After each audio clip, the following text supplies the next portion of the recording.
is up, everybody? Welcome to Pub Sports Radio. This is the Draftkings picks and prediction show for UFC 285. We got the return of Jon Jones going against Ciryl Gane. Should be an absolute banger of a card. Can't wait for it. Can't wait to break it down with Weezy, Gordo, and Monk. We'll start with you, Weezy. Weezy, what is up? Are you looking forward to the card, and are you looking forward to the show tonight?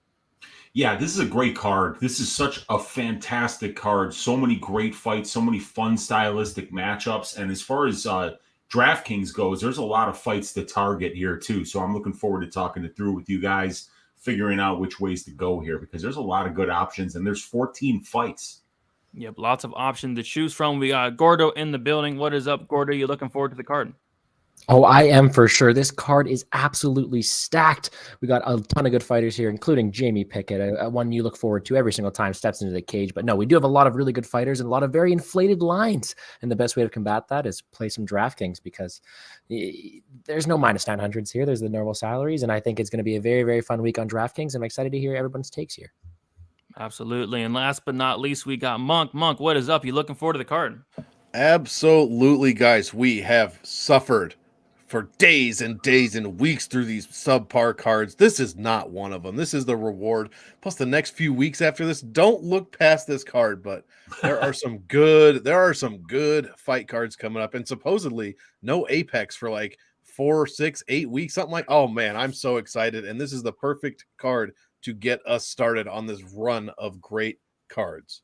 Yeah, the month of March is going to be awesome. I was taking a look at next week's card already. It's phenomenal. We got San Antonio at the end of the month. This is going to be a very, very fun month. After we had to suffer, like you said, Monk, through Jordan Wright, Zach Palga, Sakai Mays, just terrible. Muniz, Allen, main event, guys. We made it. We made it. William Knight.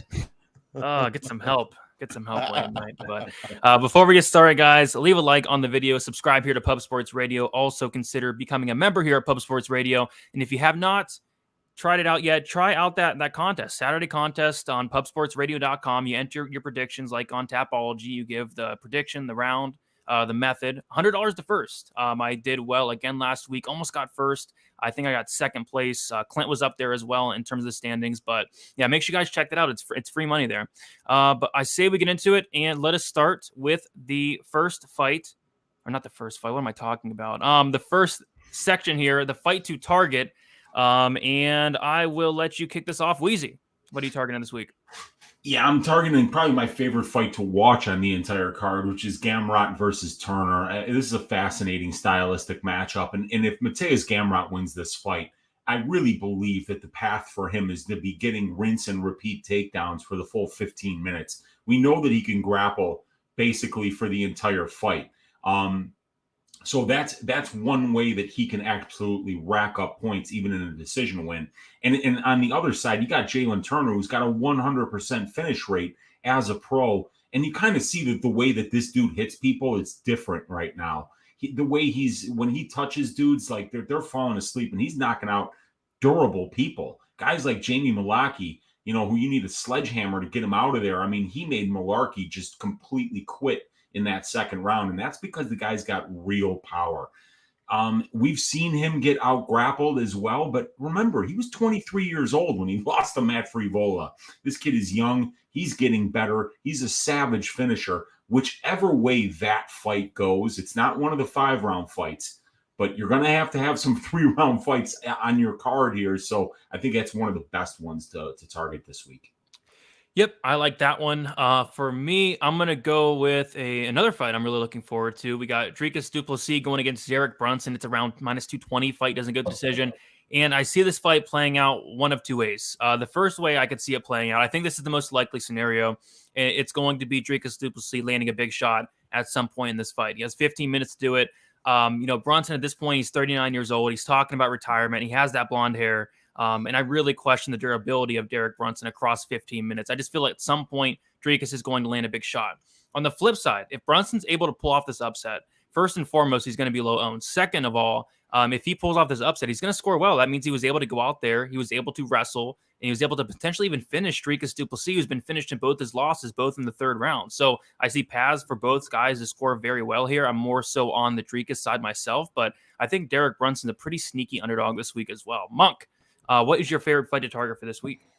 Agreed, absolutely. And yeah, it's going to be hard to bet on retiring fighters. That's always how it goes. I will give you something different as I had those two fights, and then we'll make Gordo fight for the last one. I'll give you Marc-André Barrio going against Julian Marquez. On paper, this might not seem like much, but if you delve into it, they're past, let's see, since 2021, they've had a total of 8 fights.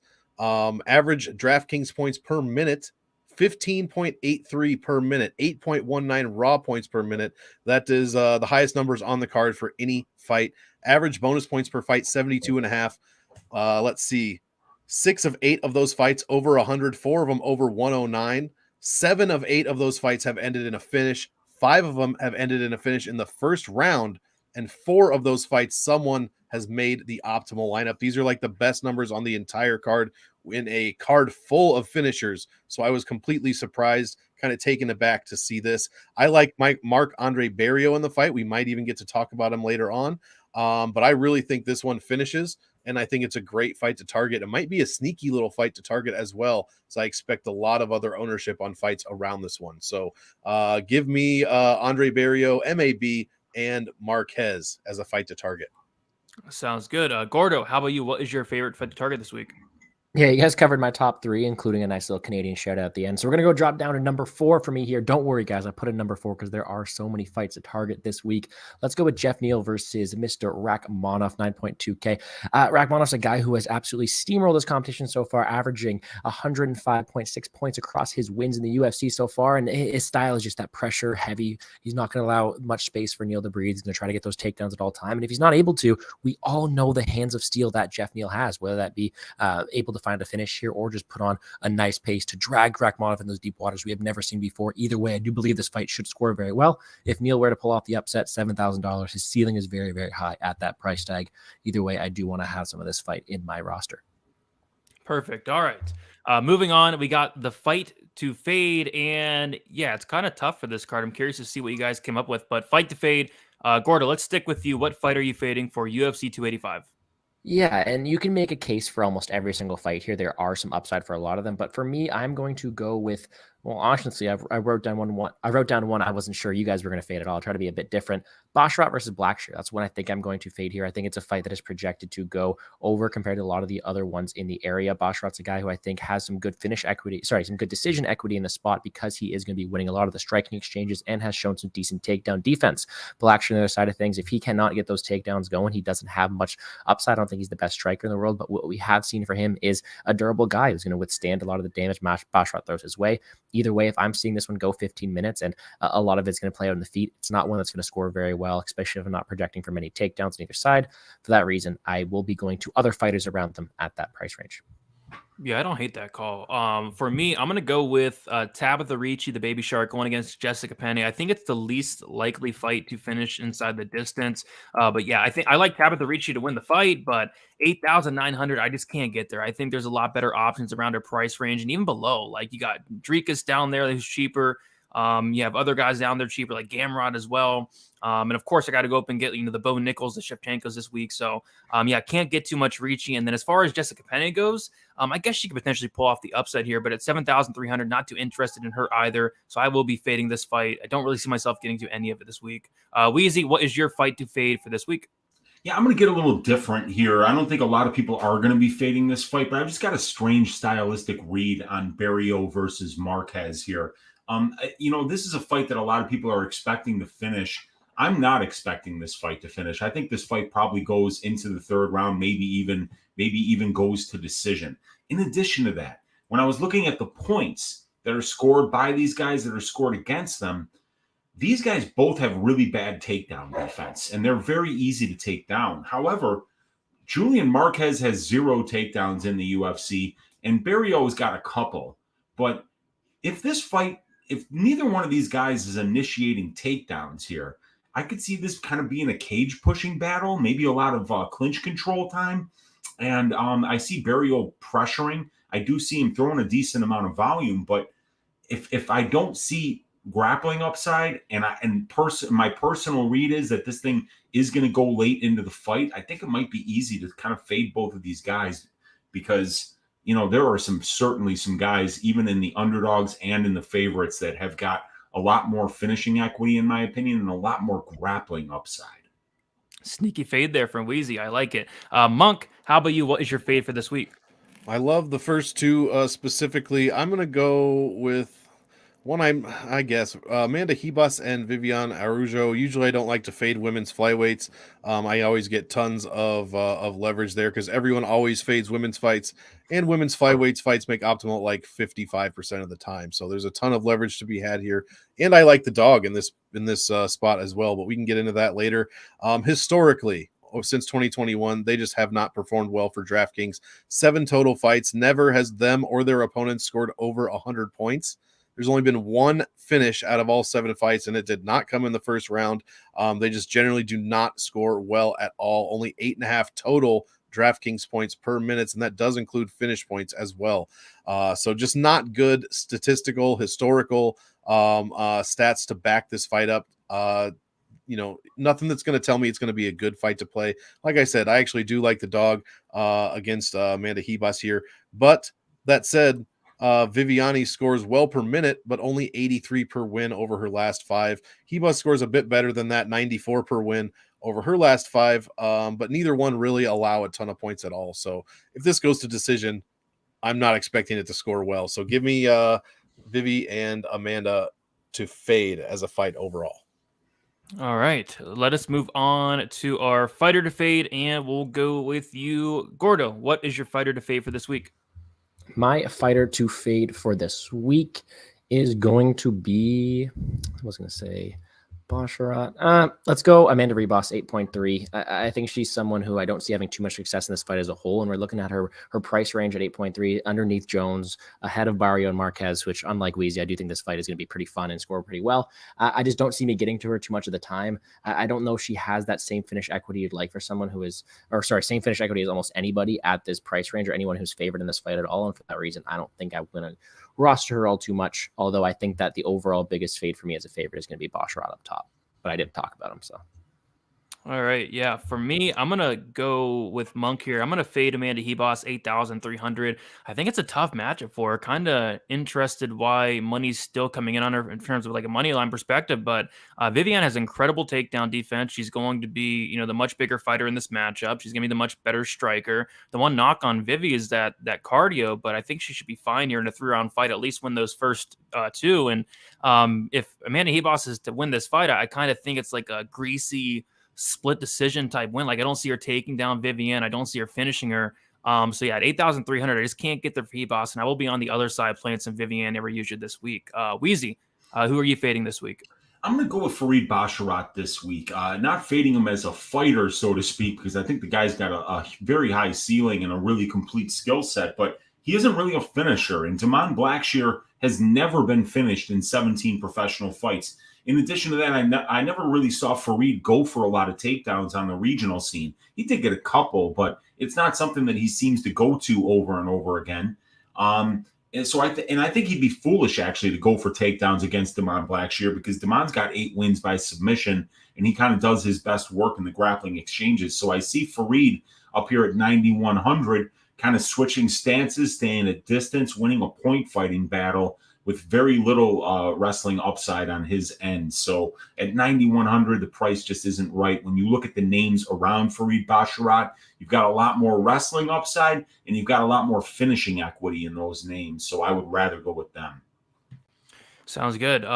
Monk, how about you? What fighter are you fading for this week? Guys, I am going to tell you to fade Ciryl Gane. He is not a good DraftKings performer at all. First of all, I don't think he wins this fight. I've been flip-flopping on it all week, but I think I finally settled, and I'm on the other side here. But Gane, 2.5 points a minute, not even that in his last 5. 2.48 a minute, 91.98 is all he is getting per win. Average value of just 10, just 10x. He's not giving up a ton of points. He did allow 93 against Francis there. The only good thing is he's coming in 1,200 under his average salary, so his potential value is there. But, I mean, unless I see it, like, why would I think that anyone is going to knock out Jon Jones? And that's what I've heard people talking about this week, why they would roster him, why they would bet him, what they're betting. I don't have anything against that opinion. I just personally disagree with it. Until we see someone knock out Jon Jones, I'm just simply not going to think that it's possible. So I'm going to be on the Jones side. Big fade on Gane here. I was going to try to play both sides of this thing, but I'm going to be way over the field on Jones, and Gane I'm just not going to be able to get to. It's going to be really difficult. He is simply put not a good DraftKings scorer, only 2 points per minute in striking. He doesn't really get knockdowns, at least points wise, 0.1 points per minute over his last 5.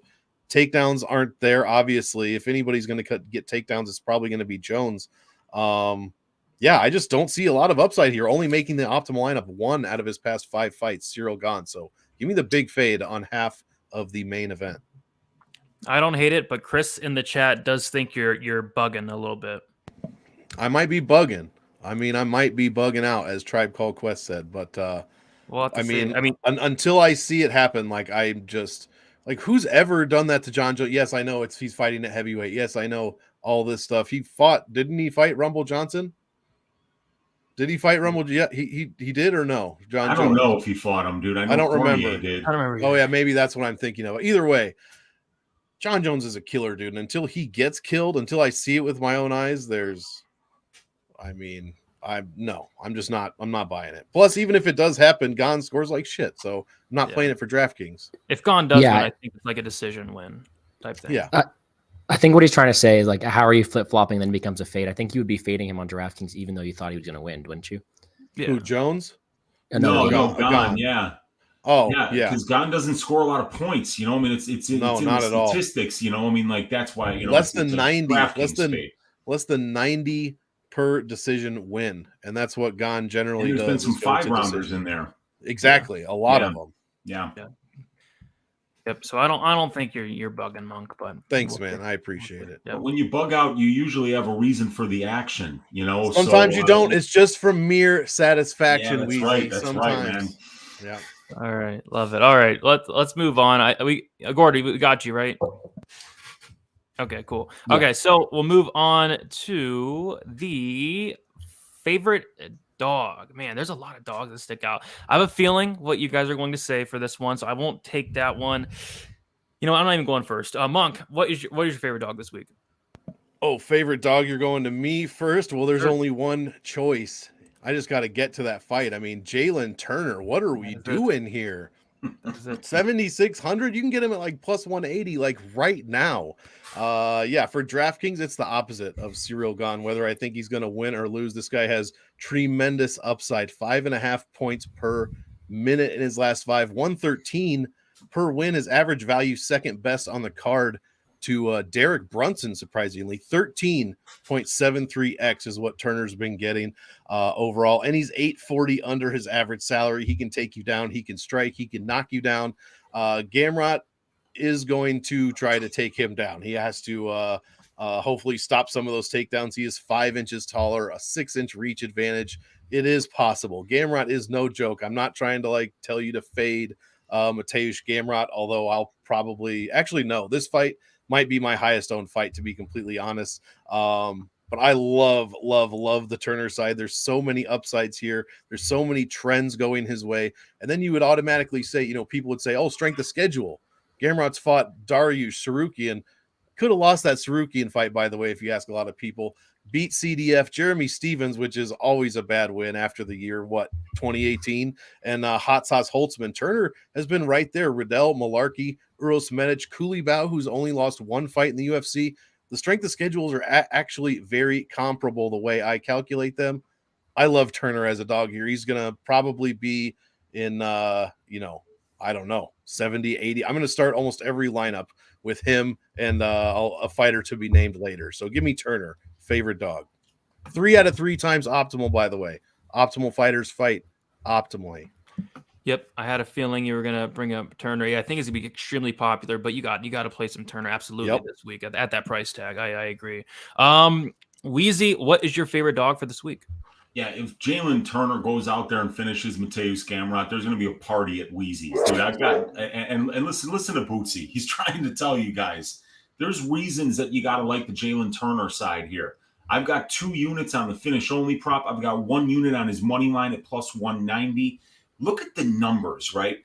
The numbers for Gamrot are very interesting because he's been in the cage 70 minutes in the UFC thus far. In those 70 minutes, this man has attempted 70 takedowns. So his commitment to the grappling is second to none. It's very, very good. But here's the problem, right? A takedown attempt per minute that you're in the cage. What kind of control time would you think Mateusz Gamrot is accumulating over that period of time?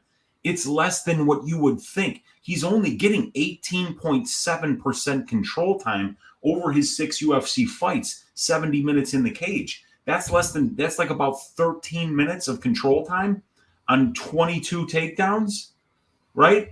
So this guy is not he's not George St. Pierre, or he's not Khabib Nurmagomedov, where he gets one takedown and then that's it for the rest of the round. People keep getting back up. How many minutes do you think this fight needs to be on the feet before Jalin Turner finds a big shot? I mean, it only took him 20 seconds against Brad Riddell before that dude was on his ass. And Brad Riddell is a better kickboxer than Mateusz Gamrot is at range. Okay? So I am loving Jalin Turner in this spot. Bootsy Collins, loving Jalin Turner in this spot. I got money on him. I got units on him. I'm going to have him in my Draftkings lineups. I'm looking for Jalin Turner to turn some heads on Saturday. Let's go. Let's go indeed. All right. For me, obviously Turner's probably going to be one of my highest, if not my highest. But I will be going with, I'll go Trevin Jones here. Trevin Jones, 7,700. So I have a bet on Cody Garbrandt decision only, because I think if this fight goes to full 15, he's going to win the fight. But there's a big problem with Cody Garbrandt. We all know it by now, and that's the chin. That's the durability. And Jones does literally one thing good and one thing only, and that's he has power. And he's shown that throughout the UFC thus far against Tamir Valiev. I mean, the guy was getting his ass kicked for a round, came back in the second, knocked him out as a big dog. Against Mario Batista, he was losing that fight, and then he lands a big shot, first one ever to knock out Mario Batista, I believe. And he's going against Cody Garbrandt here, who is the much better fighter. It's not even close, but if it only takes one shot. So I will be having some Trevin Jones in hopes of him potentially landing a big shot here on Cody Garbrandt. At 7,700, I don't hate that whatsoever. Gordo, who is your favorite dog for this week? Yeah, before I get to that, let me just say I love Jalin Turner, especially I got the opportunity to meet him in Salt Lake City, one of the most genuine individuals, and he towers over me. And if I stepped into the cage today, I'd be many weight classes above. The man is huge. He's great. I will just say, I like him on DraftKings. I think it's a huge upside, but the control time for him against Dariush, Tarzuki, and Ferreira recently, that's going to be harder to control them than people like, I think, Jalin Turner. I think Jalin Turner can be controlled on the ground a bit easier. That allows Gamrot to do that. But anyways, past the point. Let's go with another dog I like, in Esteban Ribovic, 7.2K just recently added. To me on this one right here is, sure, Radzhabov should be winning this fight. He should be favored. But if we're looking at who is the most dangerous and who's the guy who has more opportunity to score DraftKings points over 15 minutes, I think that is Esteban Ribovic. He has only fought cans. I will acknowledge that, but he's disposing them accordingly. What he does is he's always active, not only from his back, but always on the feet. And I think when you're facing a guy like Loic Radzhabov, you need to be able to be active for all 15 minutes because he does slow down after about 8. So I think that adding in the short notice, adding in the UFC cage atmosphere, Ribovic is going to be live at all times. I think at 7.2 being the first fight of the night and a very, very unknown name, not only is going to have that huge upside, but very, very low ownership. I actually really do like Esteban Ribovic this week. Yeah, saying you don't want to ignore a guy with a 100% finish rate going against the guy on short notice. Yeah, curious to see the weigh-ins as well to see what happens there. But you know what's funny about that too is, who else has a 100% finish rate and is facing a guy on short notice? Turner. Yes, Turner, baby. You cannot ignore those guys. Those 100% finish rate guys, those dangerous guys. I mean, I will not be ignoring either of them. All right. So what we're going to do now is we are going to talk some prize picks. Let us talk some prize picks. So sweep. Yep. Last week. 4 for 4. 4 for 4 last week. There we go. Second time in the year. Come on, guys. Second time, and we've only done 6 cards. That's pretty good. That's pretty good. So let's do another 4 for 4 this week, guys. If you have not already, sign up on Prize Picks using promo code PubSports. We shall start with Monk. Monk, what were you liking on Prize Picks for this week? Well, there are a few I like, some more than others, but there is a trend into everything that I've highlighted, and that is Valentina Shevchenko. I'm going to give you, I just don't know which one to pick. I'm going to give you the over 2.5 takedowns for Valentina Shevchenko. According to my stats, this should happen sometime in the third round. I think the fight can go that long. So very simply put, I think Valentina can get 3 takedowns over Alexa Grasso in this fight. So over 2.5 for Shevchenko. Sounds good. Yeah, for me, there was a couple things that I really like, but if I had to pick one, I think it's going to be the Marc-André Barrio over 42.5 significant strikes. Like this number is indicating he's going to go out there and maybe starch Marquez, which, I don't think that's going to happen. I know Marquez got starched by RoboCop, but, Marc-André Barrio landing, I think, like 5.5 significant strikes per minute. I think this fight does get extended. I think he hits that 42.5 like mid-fight. Like Marquez has no striking defense, so those numbers going to add up quick. So I like that Marc-André Barrio over 42.5 significant strikes if I had to pick a favorite. Weezy, what are you liking on Prize Picks this week? Yeah, I love that Barrio spot, and I'm going to give you one that's even better than the Barrio spot. How about Cameron Simon, 43.5 significant strikes? He's probably getting that in the first round. I mean, look, the reason Cameron didn't get a lot of significant strikes last time out against Kozlo was because that fight took place on the ground for like 80% of the fight. Cameron Simon's a striker, and he's a very high-volume striker at that. And Manny Martinez isn't really a wrestler. So this fight's going to take place on the feet, and Simon is an attritional striker. He's not a first-round knockout guy. So 43.5 significant strikes, I think, is an absolutely beautiful. We're going over that. All right, Weezy taking the over in the Simon. And then Gordo, how about you? What are you liking? Yeah, before I give this out, let me just say I was in the States last week, and I was able to play Prize Picks, and you guys all killed it. 4 picks given out, 4 green ones. Let's do it again. For me, there's a couple unders I could go with, but unders are no fun. Give me another over here. Tabitha Ricci over 2.5 takedowns. The takedown around. She's landed 5 in her last 2 fights. The only threat here is if she's able to finish Penne, or Penne's able to get a finish here, which I don't think is the case. I think Penne's got some decent survivability and some decent ability to go all 15 minutes. If it does go all 15 minutes, I believe there will be way more than 3 takedowns for Baby Shark Ricci. So give me the over 2.5 takedowns there. Sounds good. I had that exact one circled as well, Gordo. So yeah, guys, if you have not signed up for promo code or sign up on Prize Picks using promo code Pub Sports, and we'll see if we can get another 4 for 4 this week on a big card. We'll see.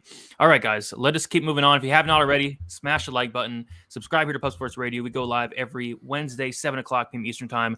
Let's go to our favorite GPP play, and we will start with you, Weezy. Who are you liking this week? I'm going to go with Uncle Weezy's ass shaving of the week, one Cameron Simon. I think there's volume, wrestling, grappling, and finish upside here with Cam. As far as prospects go, this kid is so much better than Manny Martinez, in my opinion. He throws a ton of volume. He's got a great chin. He throws way more kicks, which I think is going to be very important here because Manny Martinez is horribly low volume, and he really only throws his hands. He doesn't throw kicks.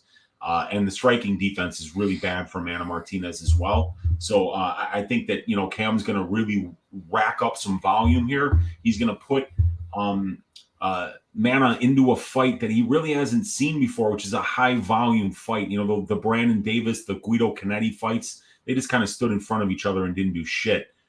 When Lawrence put a pace on Manny Martinez, you saw what happened. He got knocked down 3 times. He got taken down 7 times. And Ronnie Lawrence had one of the great DFS performances of all time, shaving the ass of Manny Martinez over 3 rounds. So I really do believe that Cameron Simon can do the exact same thing. Maybe not as many takedowns, but a lot of volume, knockdowns, pace, pressure, and just a lot of points.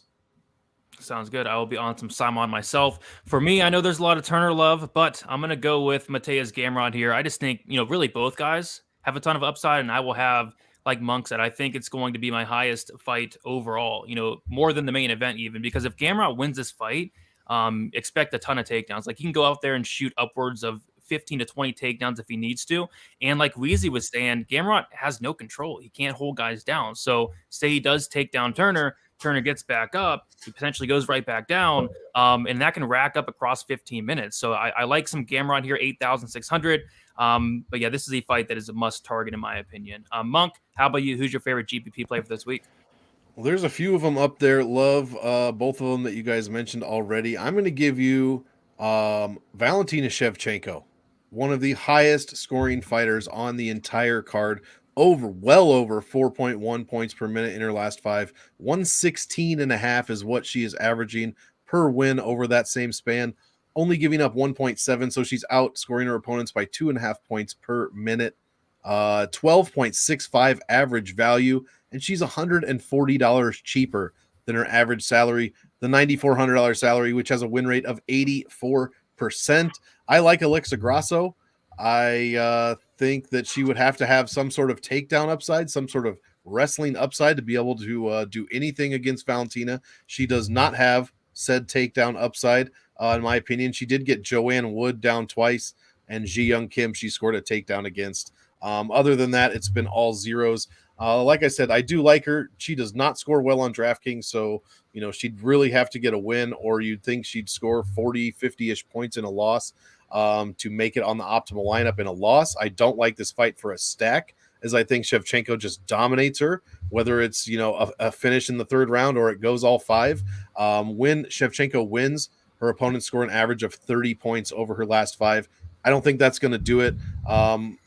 For Grasso, which just makes me love Shevchenko even more. I think she can get it done here. And like I said, even if it goes all 5, she scores 134 on average when she wins by decision. So I think she has a great chance of putting up a tremendous score and making the optimal lineup. And also, thank you, Bo Nickal and Shavkat Rakhmonov for being on this card.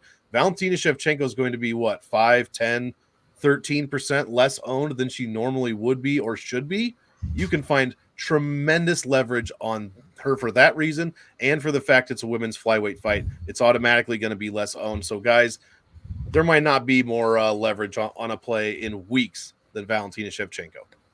Yeah, I'm sure all the ownership's going to Bo Nickal this week. That's for sure. Gordo, how about you? Who's your favorite GPP play? GPP. If I want to target a play there, I want low ownership. The same reason Monk just mentioned, but just going a different name. Someone I think could even come in more lower owned than someone like Valentina Shevchenko. Ian Gary, 9.3. He's going very overlooked considering people around him, Rakhmonov, Nickal, Valentina. I think he's someone who has potential to get a finish early on. I mean, Max Griffin finished Sonkin on here, and I think that Ian Gary's a guy who's not going to only have the ability to mix it up on the feet, but has decent takedowns as well. Sorry. Let me not forget his name is Ian Machado. Gary, I forgot something there. I forgot the name there. But he is someone who has good potential to win this fight. He's fought some tough guys in the past, and I think although Kanan is tough, he is going to be a step behind Gary at all times. And the only difference you're getting here is, although he may be a bit riskier of a play, he's going to come at much, much lower ownership with just as high of a ceiling, in my opinion, or maybe a bit less. But I think he's got lots of upside at his ownership is what I'm trying to say. Yep, I think he's going to be pretty low because he's got to be. I mean, Bo Nickal's up there, Shavkat's up there, Valentina's up there, which is going to make Gary very, very low owned, and he can go out there and get a first-round knockout against this guy. So, yep, that is a great look there, Gordo. All right, let's move on to our favorite cash play. I'm going to kick this one off. I mean, it's the obvious one in the room here. Bo Nickal, 9,600. He's minus 2,000 on the money line. There's a good chance he goes in there and gets that first-round win. Gets a takedown, and the fight is over shortly after. I mean, it doesn't get too much safer this week than Bo Nickal at 9,600. Obviously, very, very expensive, but as far as a cash play, I'm plugging him in here this week. Weezy, who's your favorite cash play this week? Yeah, it's Valentina Shevchenko. 5-round fight. She's got 25 minutes to work, and if she doesn't get 25 minutes, maybe she gets a finish. But yeah, a ton of points scored, high wrestling upside, and it's a very safe play in that she's a minus 700 favorite. So, yeah, I mean, I think it's kind of a no-brainer this week that, you'd rather pay up in that 5-round fight for Shevchenko, and then you can do whatever you want with Jones gone if you want two 5-round fighters in your cash lineup, and then you can just go from there. But Shevchenko, I think in a cash lineup, huge mistake to leave her out this week. Yep, I will not be leaving her out this week myself. Gordo, how about you? Who do you like in cash this week? No, there's so many good cash options up top. It's hard for me to get any different from Nickal or Shevchenko, so I'm not going to go on too long. Both those guys up top not only have great floors, but insane ceilings, 9.6, 9.4. I'm just going to give you both and not say much about it. Yep, I have both in mind myself, and I'm liking it. Monk, how about you? Who you liking for cash? And we're going to go with the guy Gordo just talked about before this. It's Ian Gary, 9,300. You can't go wrong with any of these plays for cash, guys. I really think these are smash spots for all of them. Sonkinon's probably not going to beat Ian Machado Gary here. Guy has been all over in scoring, but in this fight, I think he trends higher scoring than he did against whoever he fought in his second fight, Darian Weeks. But yeah, honestly, you can't go wrong. Even with Shavkat, even with Basharat, I honestly think this is a week where you can't fade any 9K fighters except maybe the guy that just got added in Loic, but yeah, I love all these spots. Sounds good to me. Okay. Let's keep moving on then. We have our favorite value play, and let's start with you, Gordo. Who are you liking for some value this week? For some value, let's get a bit different. So there's so many good plays in the slate, man. Let me just reiterate that real quick. Value, give me Viviane Araujo. I think she's someone who has a very opportunistic path here. I think she's not only have a decent floor, because I do think she's able to survive all 3 rounds, but I also think she has the power to put out someone like Ribas, who has been knocked down before. I know it's could be a little bit of a hot take this week, who knows, but I think she is someone who could go a bit overlooked. 7.9K, she does have a decent upside here, and I think she's someone who could come in at lower ownership because of the people around her as well. Perfect. I like it. I like that one. Monk, how about you? Who are you liking as a value play? Man, a big underdog that I will have some of just because I don't completely trust his opponent, even though he's given me no reason to doubt him. Derek Brunson, 7,500, guys, 13.29x value, which is average optimal value, is 99.71 points for 7,500. Derek Brunson averages in his last 5 109.02 points, 105 over his career per win. So he's over 10 points over. If he gets a win, he's making the optimal lineup. Guy scores 4.6 points a minute, has the second highest ceiling on the entire card. And Dricus du Plessis has shown cardio issues. That second round with Darren Till, I don't know what exactly that was. Du Plessis obviously worked over Darren Till outside of that. But there's a chance here for Derek Brunson, although I wouldn't give it much. A 10-year age gap and possible retirement talks. But he's going to be very low owned, and I think he's another one. Optimal fighters, guys. 2 out of his last 3 fights, he's optimal. If he wins, tremendous value. As I mentioned him before, average value per win for Derek Brunson over his last 4 wins, 16.18. That is 3 points higher than any other person on the card, and probably the highest number I've ever seen. So incredible possible value for Derek Brunson. Yep, I'll be talking about him soon.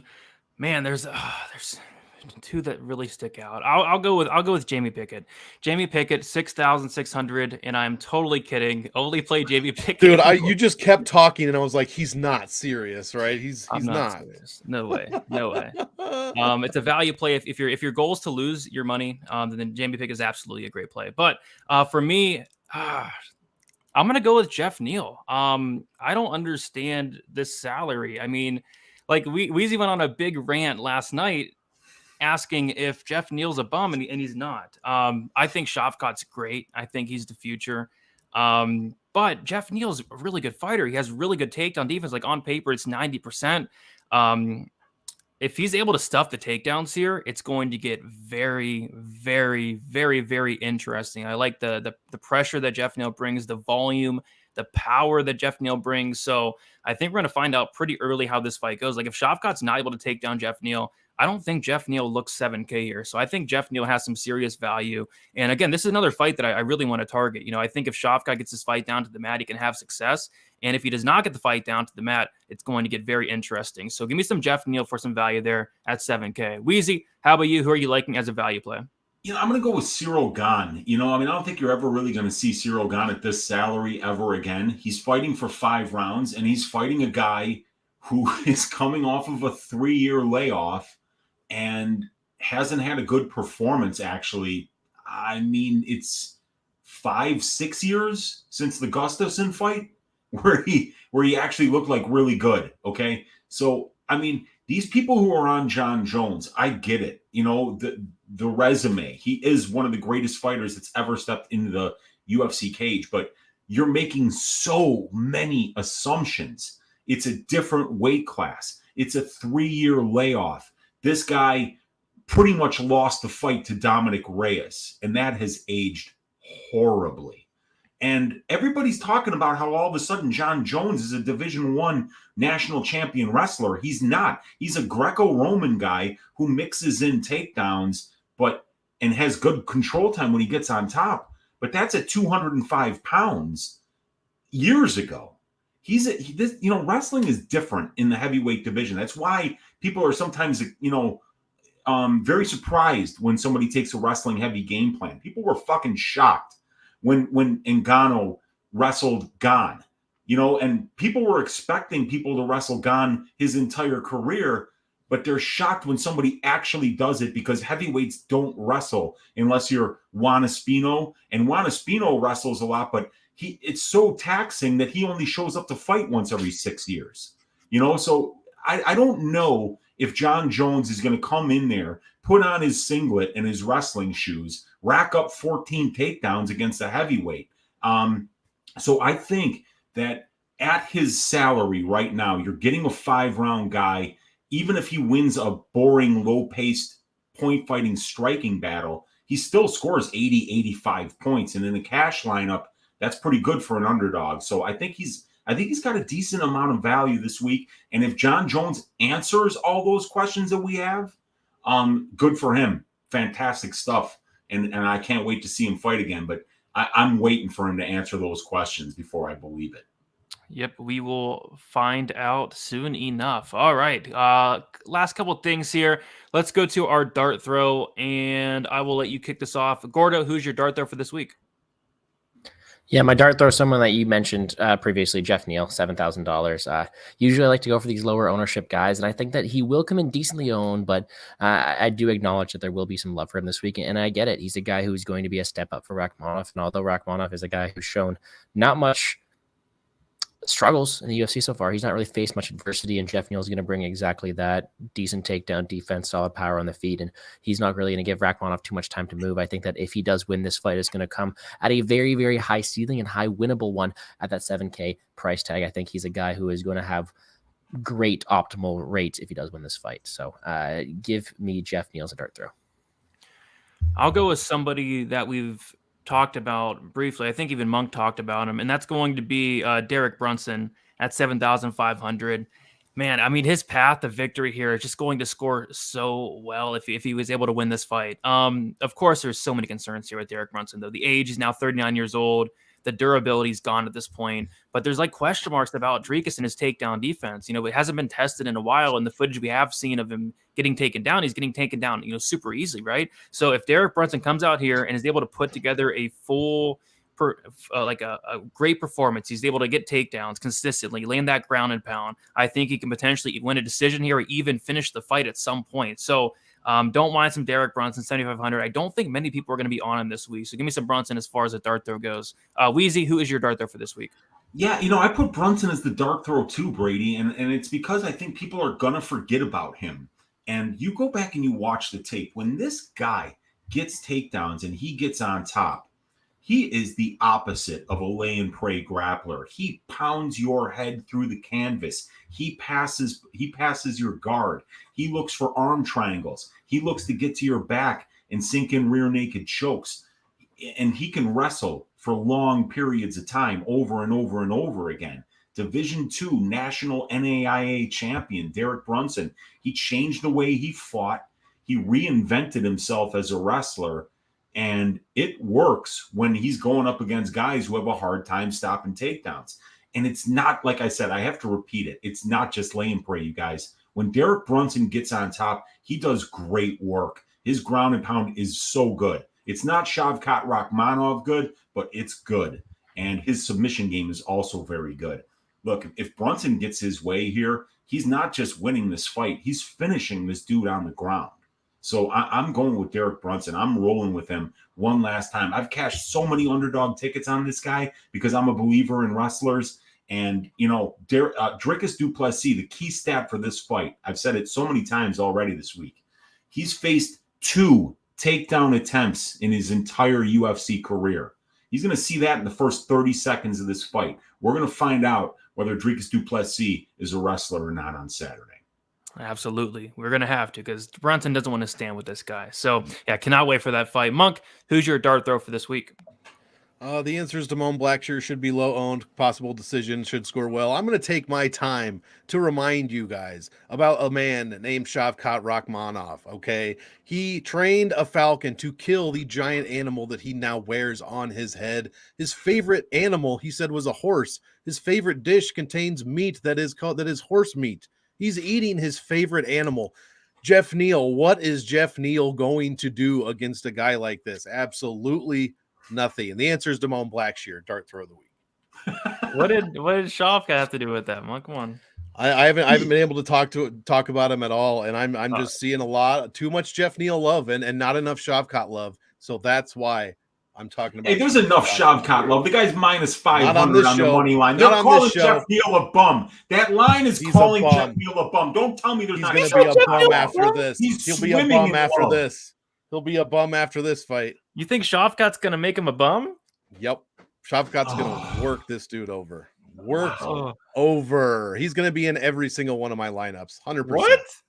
100%. Why are you just now talking about him? We haven't had a chance. My favorite GPP was Shevchenko, but he's my most owned. Uncle Weezy's ass shaving of the week. This is my Monk most owned no nonsense pick of the week. Beard shaving. Shavkat Rakhmonov. You're not beating this guy, man. You're just not. It's not going to happen. Everyone says the same thing. They go, I love Shavkat. Shavkat could win this fight. He's a possible title contender. I think Jeff Neal's got a good chance. How can you say this guy's going to win a title and then say Jeff Neal's going to win? Everyone is crazy. It's Shavkat by a mile. By a mile. I love it. Yeah, I mean, he should win. He should win. A country mile. If he's not in your lineup, then I'm going to revolt. Yeah. I think what everybody's saying, though, is like the line's a little wide, Monk. I think everybody agrees that this is a Draftkings show. This is a Draftkings show. I don't give a shit about the line. Then maybe the salaries are a little wide here. No, they could be wider. We're getting him at a discount. Because of Bo Nickal. Monk, is this your burner? He's saying Jeff Neal's getting highly overrated. No, but Usman, that's my neighbor. How's he getting overrated? He's like plus 400 or something. I don't know. But yeah, Shavkat should get this done. But my goodness. Okay. But Jeff Neal's got a shot, right? everybody has a shot. Jimmy Pickett has a shot. Stop it. He does not. Everyone has a shot. Do you see what the show's turned into? Do you see what has happened? Jamie Pickett has a shot. That's crazier than anything I just said. by a mile. I am halfway joking, but everybody does have a shot. It's a fight. There's injuries. We've seen crazy things happen. James Krause. Yeah, he might jump out of the rafters. Who knows? All right. My goodness. All right. Anyway, so what we're going to do now is we're going to talk about how we did last week, and then we'll get our lines for this week. If you guys have not already, like the video, subscribe, comment something in the chat. If you have any questions, comments, concerns, we'll bring them up at the end of the show. But we're going to go and look at the results for last week. All right.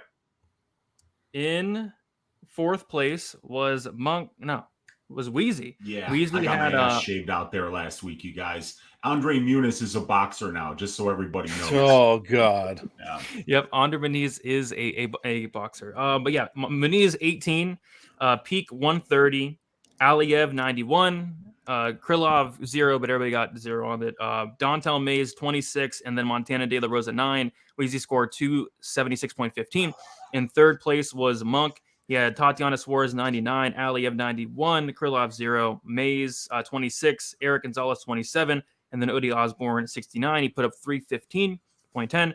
In second place was Gordo. Me and Gordo were pretty close this week. He had Suarez 99, Aliyev 91, Krylov 0, Levitt 108. Good call there. Jazz DeVicious 105, and then Brendan Allen 78, and he scored 483.95. And then first place was me with Suarez 99, Peak 130.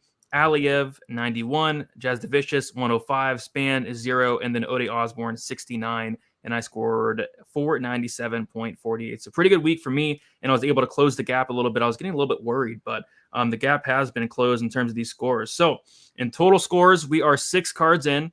In fourth, we got Monk with 2,271 DraftKings points. In third place is Weezy with 2,444. In second place is me with 2,524, and then first place is Gordo with 2,677. I am 153 behind Gordo. We got Weezy, who is 233 behind Gordo, and then Monk, who is 406 behind Gordo. So Gordo, you have started out 2023 with a nice little lead here. And I did it with a Canadian winning in my lineup. What a great week. There you go. Do I do it again? Do I take Marc-André Barrios? Stay tuned. Find out more. Ooh. We're going to find out real soon. Let's find out right now. What do you got for a lineup for this week, Gordo? Oh, right into me. Okay, we're going to take Bo Nickal up top. We are going to take Valentina Shevchenko with him as well. We're going to take Marc-André Barrio. Kind of spoiled my own surprise there. We are going to take Esteban Ribovic at 7.2 as a big dog. We're going to take Jalin Turner, GPP King, and Vivian Araujo, 7.9.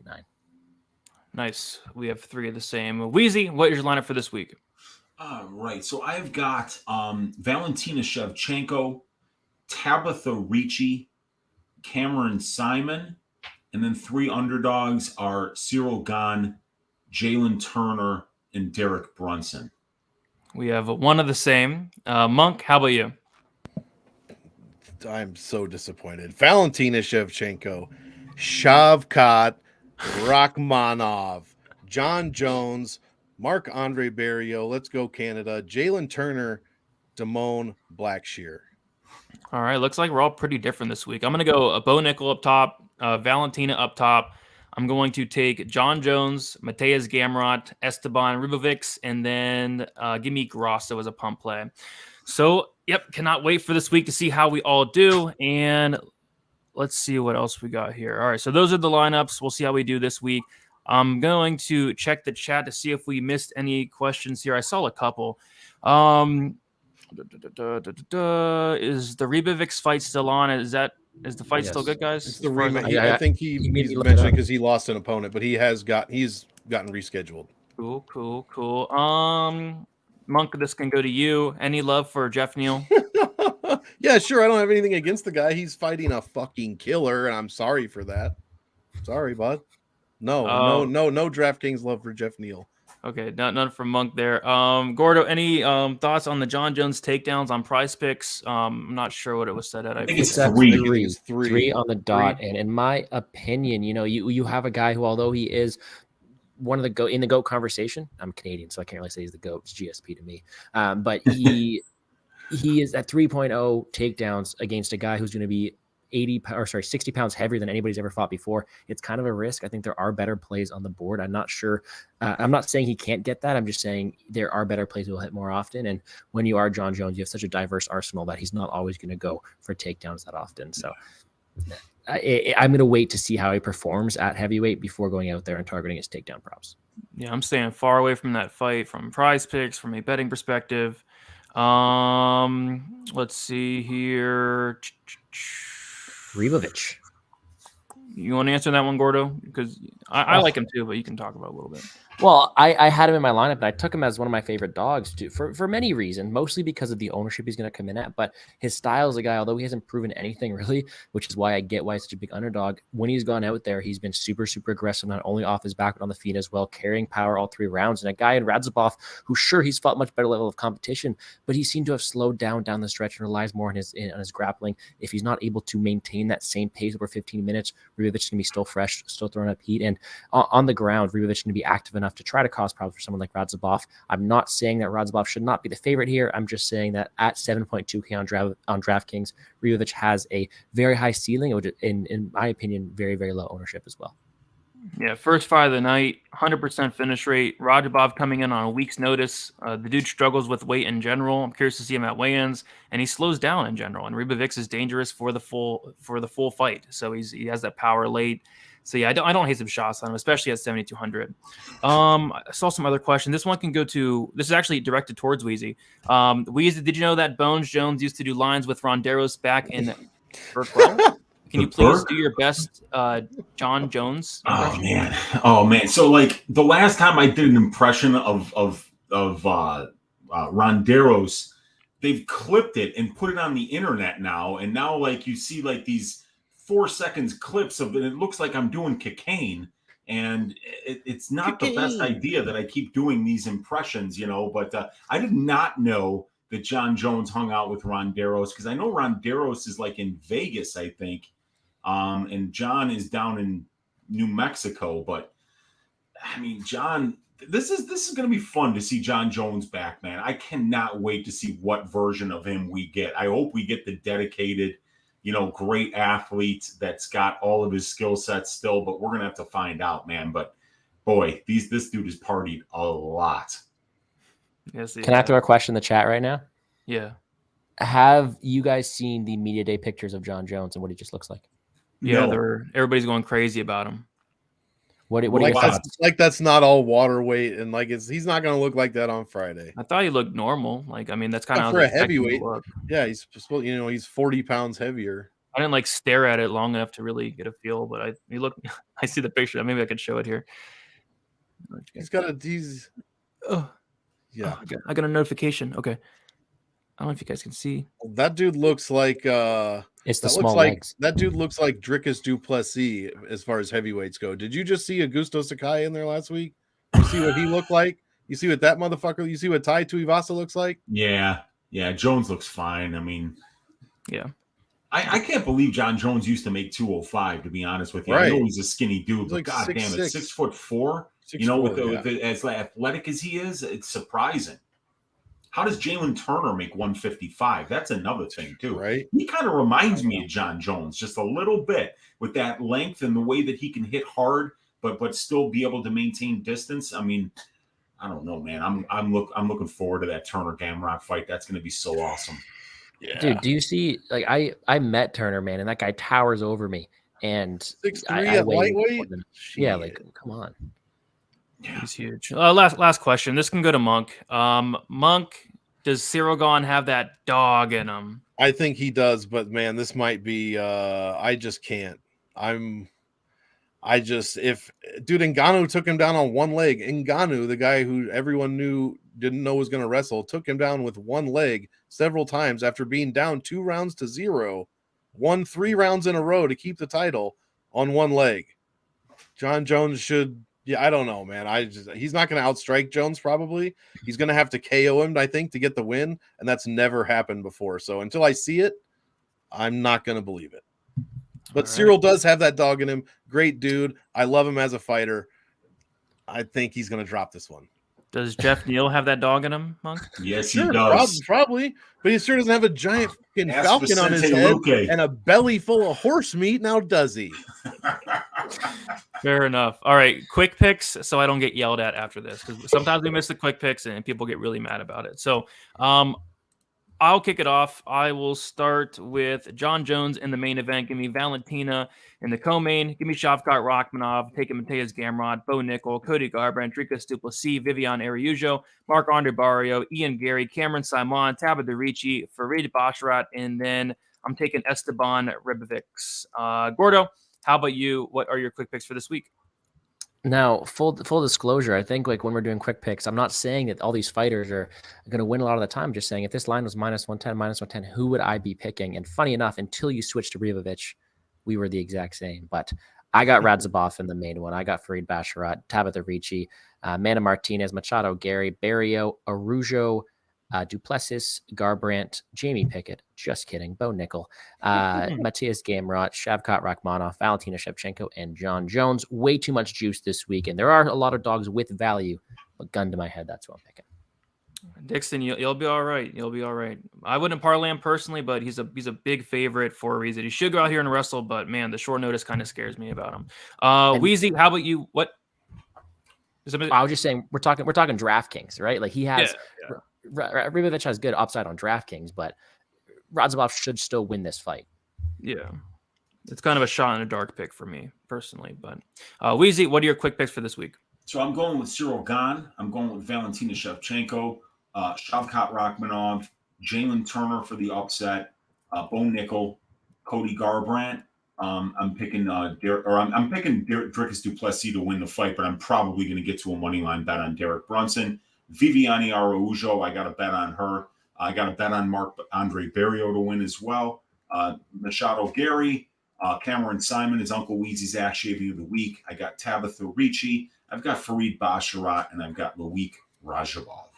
And Monk, how about you? We'll go Ribovic, or Ribovics. I guess he's probably not from the Czech Republic. The short notice bothers me against a first-timer. Then I'll go Basharat, Ricci, Simon, Machado Gary, MAB, Araujo, Dricus du Plessis, Trevin Jones, Bo Nickal, Jalin Turner, Shavkat, Valentina, and Jon Jones. Sounds good. All right, guys, we did it.